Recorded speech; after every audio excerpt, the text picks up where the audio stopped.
Pernahkah kamu merasa bahwa dunia ini tidak adil? Bahwa ada orang-orang tertentu yang seolah dilahirkan untuk menang? Mereka berbeda.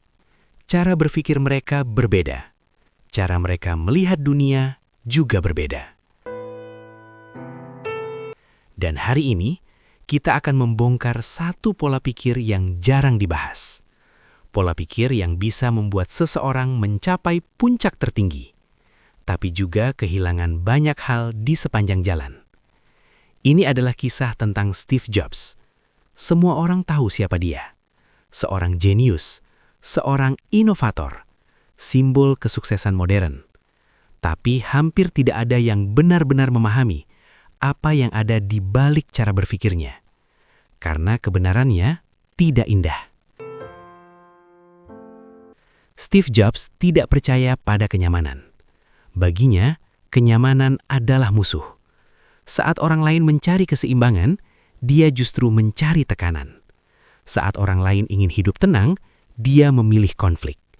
Kenapa? Karena dalam pikirannya, tekanan menciptakan kehebatan. Bayangkan kamu bekerja untuknya. Kamu sudah mengorbankan waktu, tenaga, bahkan hidupmu untuk membuat sesuatu yang menurutmu sempurna. Lalu dia datang, melihat hasil kerjamu, dan tanpa ragu berkata, "Ini tidak cukup." Bukan karena itu jelek, tapi karena itu belum luar biasa.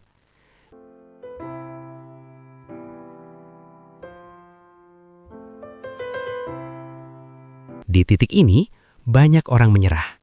Banyak orang merasa tidak dihargai. Tapi bagi Jobs, ini bukan tentang perasaan. Ini tentang hasil. Dan disinilah kita mulai melihat sesuatu yang aneh. Dia tidak berusaha menjadi orang yang disukai. Dia berusaha menjadi orang yang tidak bisa diabaikan.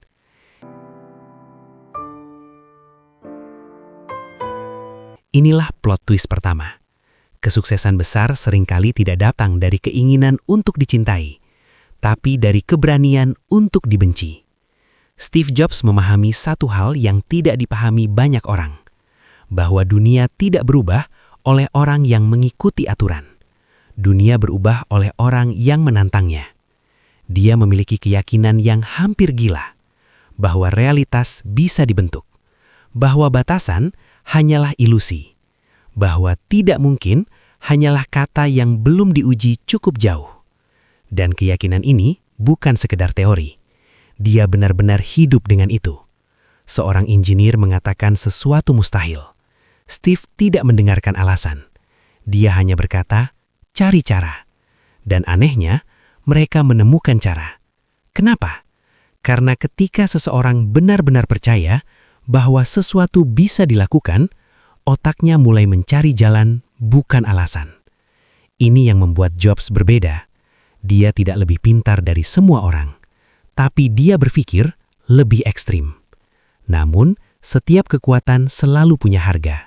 Dan disinilah semuanya mulai berubah.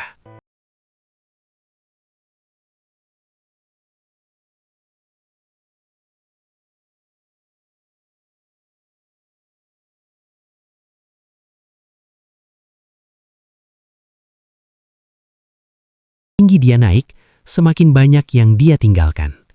Hubungan mulai retak, orang-orang mulai menjauh, dan tanpa dia sadari, dia mulai membangun dinding di sekeliling dirinya sendiri. Dia bisa mengendalikan tim, dia bisa mengendalikan produk, tapi dia tidak bisa mengendalikan perasaan orang lain. Hubungannya dengan anaknya Lisa adalah bukti paling nyata. Dia menyangkal, dia menghindar, dia memilih logika daripada empati. Dalam pikirannya, emosi adalah gangguan, dan gangguan harus dihilangkan. Ini adalah mindset yang berbahaya, karena tanpa disadari, dia tidak hanya menghilangkan gangguan, dia juga menghilangkan koneksi. Dan disinilah plot twist kedua muncul. Kesuksesan yang dibangun tanpa empati akan terasa kosong saat kamu mencapainya. Lalu hidup memberikan pukulan yang tidak bisa dia kendalikan. Dia dipecat dari perusahaan yang dia ciptakan sendiri.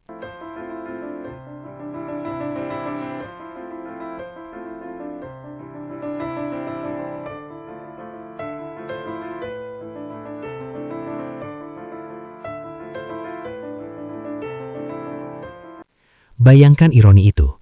Seseorang yang percaya bisa mengendalikan realitas justru kehilangan segalanya.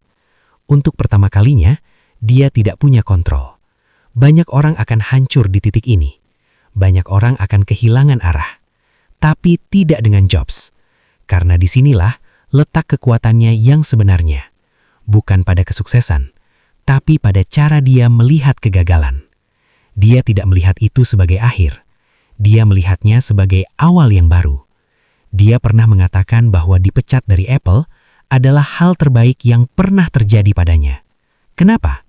Karena untuk pertama kalinya, dia bebas. Bebas untuk mencoba, bebas untuk gagal, bebas untuk menjadi dirinya sendiri tanpa tekanan. Dan dari kebebasan itu, lahir sesuatu yang lebih besar.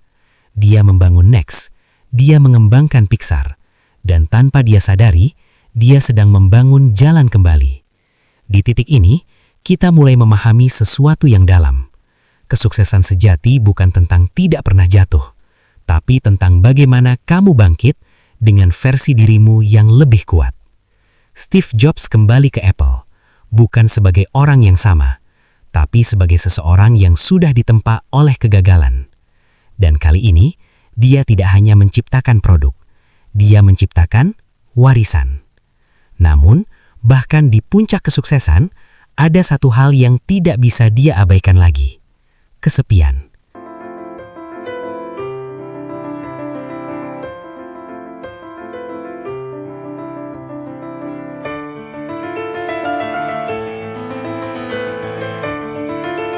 Karena pada akhirnya, manusia tidak diciptakan untuk berjalan sendiri.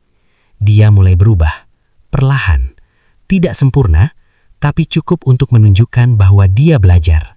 Dia mulai mendekati Lisa, mulai mencoba memahami, bukan hanya mengendalikan. Dan disinilah pelajaran terbesar dari semuanya, bahwa sehebat apapun kamu tetap manusia.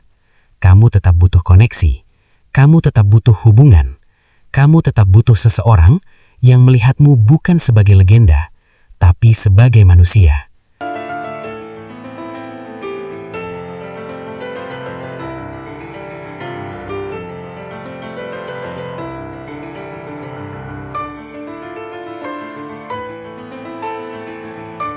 Dan mungkin itulah alasan kenapa banyak orang sukses terlihat kesepian.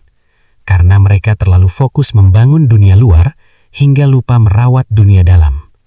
Jadi jika kamu ingin sukses, belajarlah dari Steve Jobs. Ambil visinya, ambil keberaniannya, ambil kegilaannya dalam bermimpi. Tapi jangan lupa sesuatu yang hampir dia kehilangan, kemanusiaannya. Karena pada akhirnya, kesuksesan bukan hanya tentang apa yang kamu capai, tapi tentang siapa yang masih ada di samping kamu saat kamu sampai di sana. Dan mungkin itulah plot twist terbesar dalam hidup, bahwa yang kita kejar sepanjang waktu ternyata bukan tujuan akhirnya, tapi perjalanan dan orang-orang di dalamnya. Jika kamu masih menonton sampai sini, mungkin kamu sudah mulai memahami sesuatu, bahwa kesuksesan bukan hanya soal menang, tapi soal menjadi utuh.